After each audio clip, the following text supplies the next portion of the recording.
Hey, what's up guys, in this video we're going to talk about CSS shadows. So in CSS we can apply shadow to one element or to one text.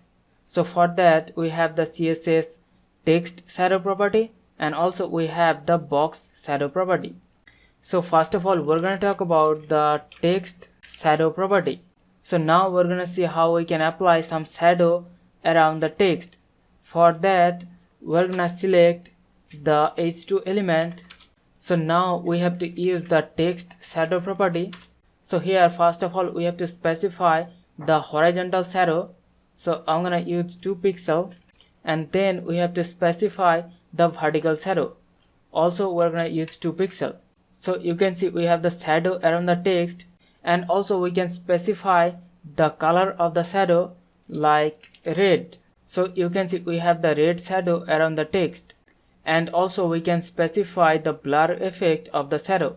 So in the third position we can specify the blur effect like 5 pixels. So now you can see the shadow has some blur effect, and also we can specify multiple shadow to the text.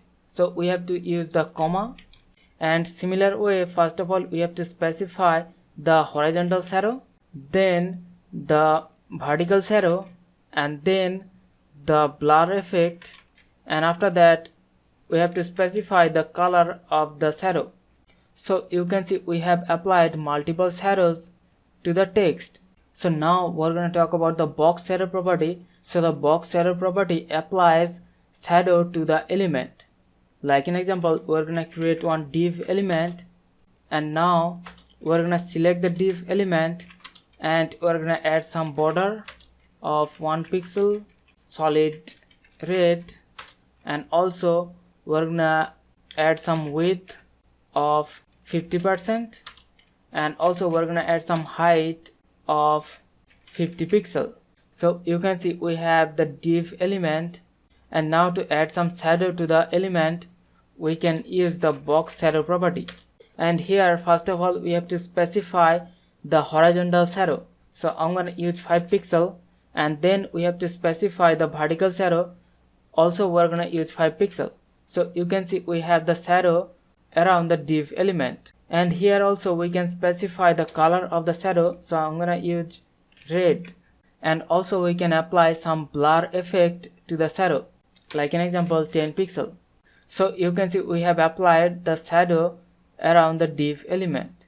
Now we can combine the box shadow property with the CSS hover pseudo class to add some cool effect to the element. For that we have to write div :hover. So whenever we hover our mouse over the div element, then we wanted the shadow to appear. So you can see whenever we put our mouse over the element, then the shadow appears, and this adds the cool effect to the div element. So this is the way we can use the text shadow property to add some shadow around the text, and also we can use the box shadow property and we can add some shadow around the element. So hope you understand the concept. We'll see you in the next one. Thank you.